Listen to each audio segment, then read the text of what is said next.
Today, my Overeaters Anonymous support group took a vote and voted to change the rules of the group so that I am not allowed to talk about Mounjaro. Let's talk about that today.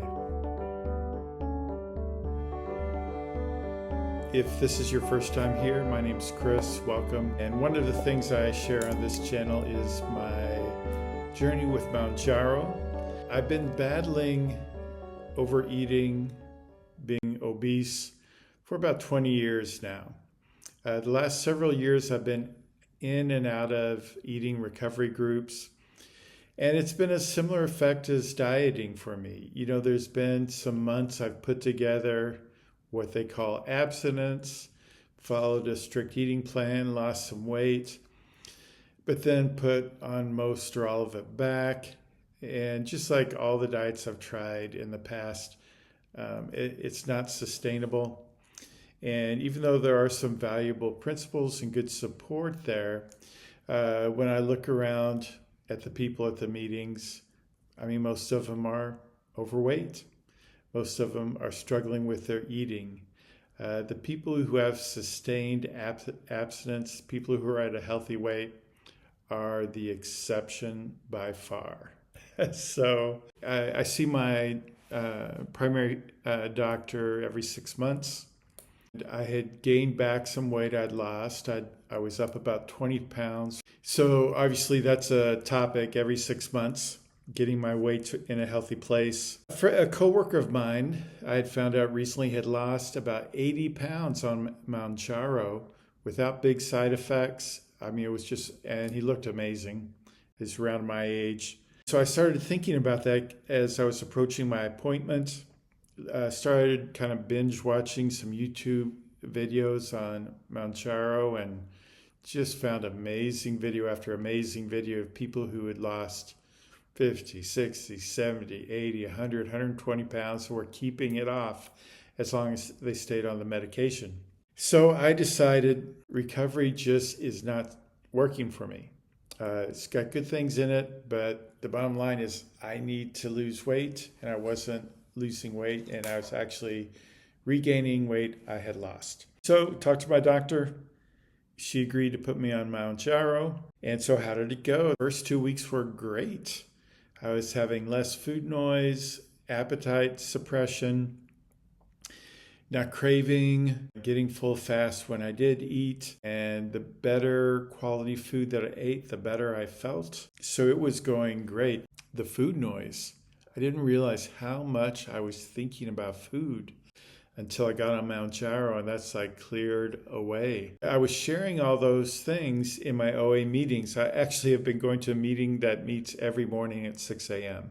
And I was starting to get pushback from people sending me texts saying I shouldn't be sharing that, things being said during the meeting. And what they were saying is that it's a spiritual program. I shouldn't be sharing about medicine that I'm taking, even though it was addressing all the issues of compulsive overeating.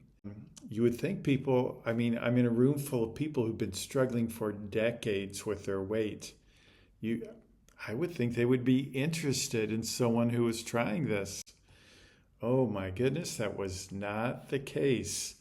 Not everybody, but it appears to be a majority, and especially a majority of the people who are there on a regular basis, kind of the old timers.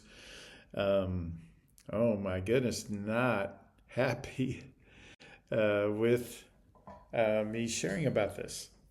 They said OA's a spiritual program. It's not about medicine. So you're talking too much about your weight.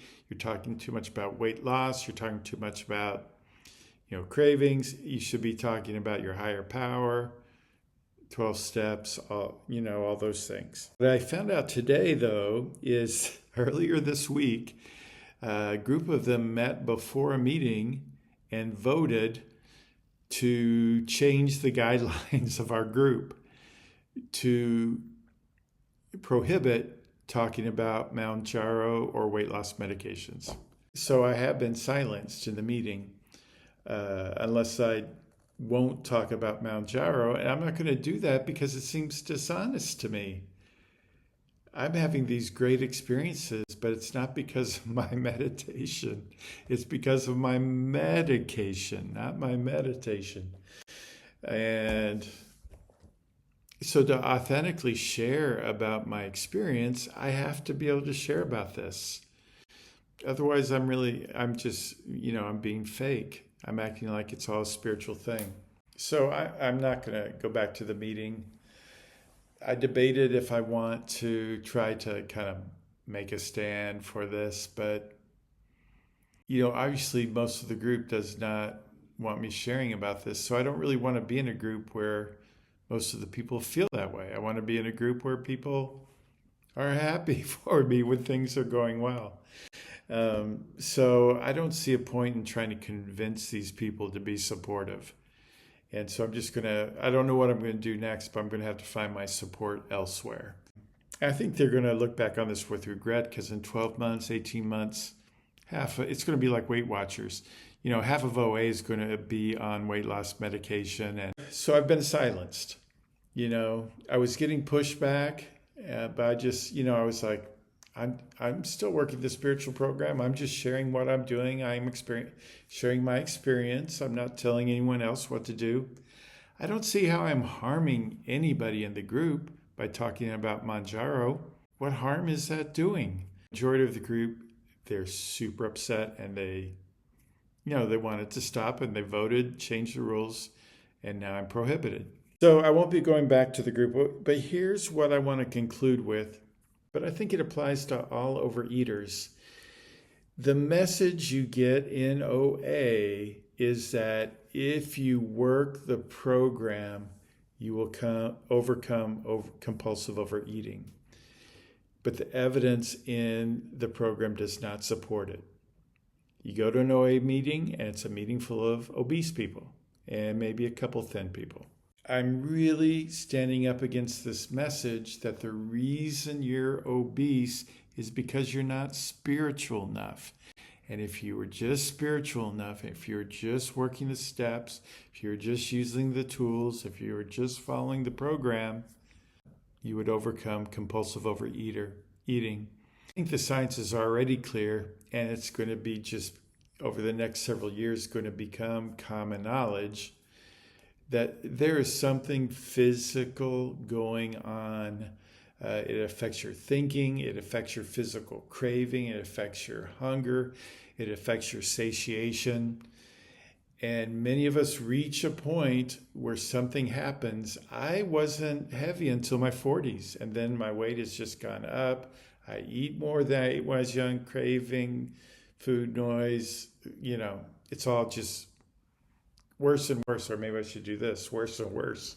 I have tried everything, all the diets, all the programs, going to meetings 7 days a week at 6 a.m. trying to address this.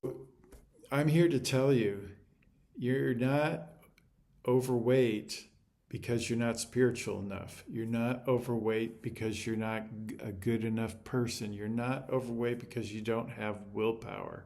I know what it feels like to be normal now that I've taken Mounjaro. My mind is clear. When I've had enough to eat, my body says stop, and I stop. I don't crave food all throughout the day. I may have a protein shake or something like that, and then I'm fine. I'm fine. I'm here to tell you it is like a mental, physical disease. And for many, many, many of us, taking Mounjaro addresses all those things. So I've lost 6 pounds in 2 weeks, but not that kind of willpower, don't eat it, you can't eat this, you got to eat this, you got to weigh this, no, just very naturally, very comfortably. There's been some adjustments because I'm someone who organizes life around food. And now I'm having to adjust. Sometimes I don't even want to eat lunch. Bottom line is all the shame, all the guilt, all the self-condemnation. It's incorrect. You have a disease. There's a medication for it. Thank you. I'll see you in the next one.